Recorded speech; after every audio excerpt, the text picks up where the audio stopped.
I would like to start this off by saying that I have immense respect for those of you who work a 9 to 5 every single day, 40 hours a week, maybe even more for years, or maybe even for the rest of your life. There was a time when I used to dread going to work for even 6 hours a day. How could I have survived 8 hours? This was due to the lack of fire being lit under my ass to get to work. That is another topic for another day. Anyways, do you remember school? How we used to always have to stick to a schedule. We have to come in at this time. We have to leave at that time. And how during class, you can't leave because if you leave, you're gonna get shot down or something, you know. You're literally being held captive by your teacher and by your school, because if you leave, apparently that might be illegal or something, because the bell does not dismiss you. Okay, gonna break your legs if you leave. Which was basically all of ours' childhood introduction to the 9 to 5 labor market. Slavery, that is another term that you can use. A big reason as to why I hate the 9 to 5 job is when managers or work recruiters, they overwork you and try to force you to do as much job as possible so that they can squeeze that extra amount of efficiency out of you so that they can maximize their pennies worth when they pay you. I used to work as a Chipotle cook and it used to suck so bad because I was on the grill by myself 24/7.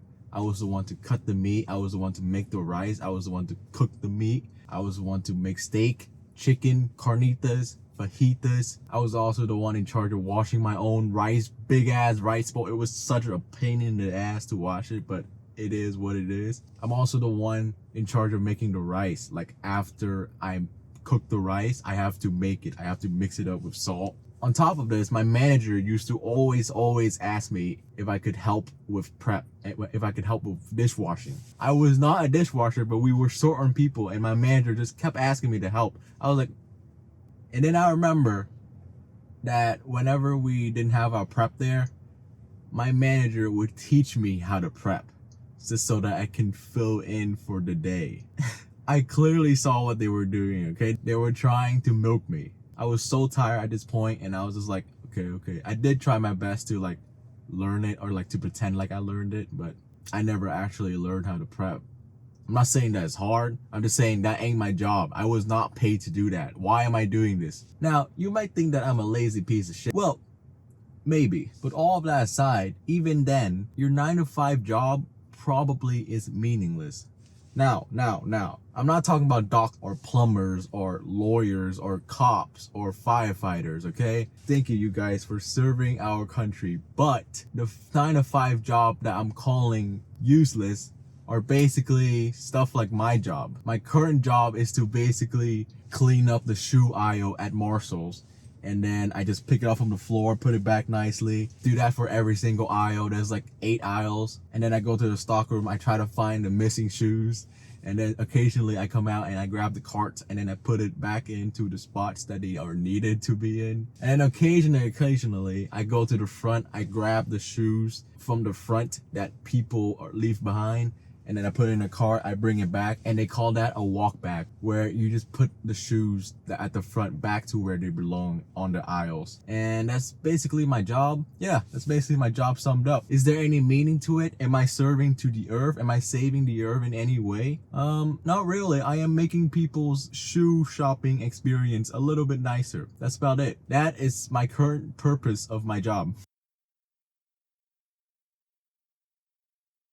Occasionally, I help like an old lady search for a shoe, but I rarely ever even find a shoe for her because shoes are everywhere. It's so many shoes. So many dumb people just go there and just throw away the shoe or something. Like, what? But anyways, my job is meaningless. Everybody else have shoes already, so I'm not serving a purpose to the earth. I'm not like giving African kids who have no shoes, shoes. Everybody who comes into Marshall's already have shoes. The point is, when I was a kid, I used to want to be an astronaut so that we can go to Mars one day, so that humanity can exist on Mars one day, and I wanted to be the test subject or the guinea pig or whatever. Or I wanted to be a cop so that I can like arrest criminals and make them get what they deserve. And now I am just putting back the shoes that people put on their feet to try and then they throw on the floor. I just grab that, put it back on the shelves, and that's basically my job. And then I do that for 8 hours, 6 hours a day. And the more I say this, the more I speak and describe my job to you guys, the funnier it is. The more meaningless it gets. Also, on top of this, the fact that we keep doing the same thing over and over and over for our jobs, it just makes it so soulless after like the 5 billionth hour. But on top of the fact that if your job is meaningless like mine, doing the same stuff over and over and over, after a while it just becomes like you're basically a robot. You basically become soulless. Your job is so soulless, which is why I respect people who do this for so many years, or even for the rest of their lives, especially if their job is meaningless. But hey, if you find meaning in your job, good for you, but I don't find meaning in mine. Which is why I find it so soulless. If there was no customers nor co-workers, let's just say that my current job was made to be a remote job where I just virtually put the shoes back on the shelves over and over and over and over and doing the same task every single day, the same meaningless task, I would literally become Detroit Become Human, okay? I would literally become the main character robot guy.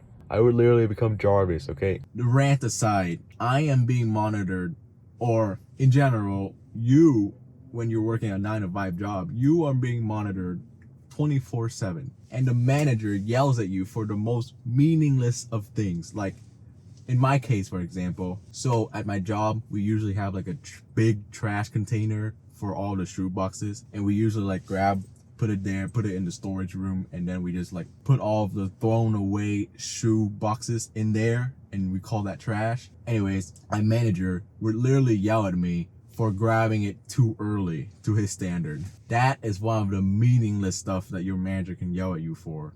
And you never have any freedom. You never have any creative control. You're always being watched. You're always being judged because they're paying you. So of course they should judge you. You can't even like come up with your own ways. You have to follow the company's rules. Otherwise you're going to get yelled at, or even worse, fired. And honestly, the worst part about this to me is that I am working for somebody else to generate income. I am making money for the corporation, not me at the end of the day. The one that's actually profiting from all of this, from all my labor and from all my coworkers' labor. It's not even just the manager. I get that the manager get bonuses or whatever for the store doing well. Nah. The CEO gets million, billions, quadrillions every single second, okay? That is where the real money is at, and that is my boss, my true boss, not my manager, not your manager, your CEO, your boss, the higher-ups. We are being underpaid like crazy. Specifically, even worse for minimum wage. Unless you are a doctor or a lawyer, you know, some lawyers can make so much money, and some doctors can also make so much money if they open up their own businesses. But for me, I am currently making like $16.50 an hour. Let's just say that I work every single day, 5-6 days a week, and then every single year I make around roughly $30,000 a year. Let's just say that I have no spendings. I don't have to pay rent, gas, food. I don't have to live anymore. That's the scenario I am putting myself in, okay, which is literally impossible, but just for imagining. I just say that I'm God at being frugal. I am a monk. I have traveled up to Mount Everest and then just meditate my days away and then just use that as my source of food, or maybe eat air or something. I don't know. So a year I make $30,000, correct? Times that by 10. In 10 years, I'm gonna make $300,000. Times that by 3. In 30 years, I'm gonna make $900,000. I'm barely even hitting $1 million. And this is with severe and crazy savings. Monk mode like crazy for 30 years. I am cooked.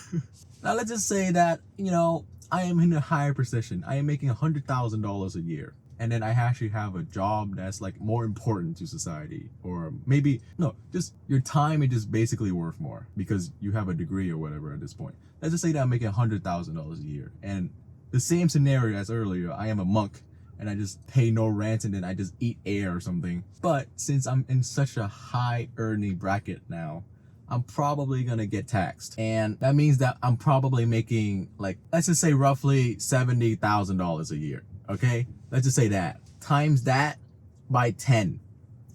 In 10 years, I am making $700,000 total. To reach a million, I have to work for another 4 to 5 years. That is insane.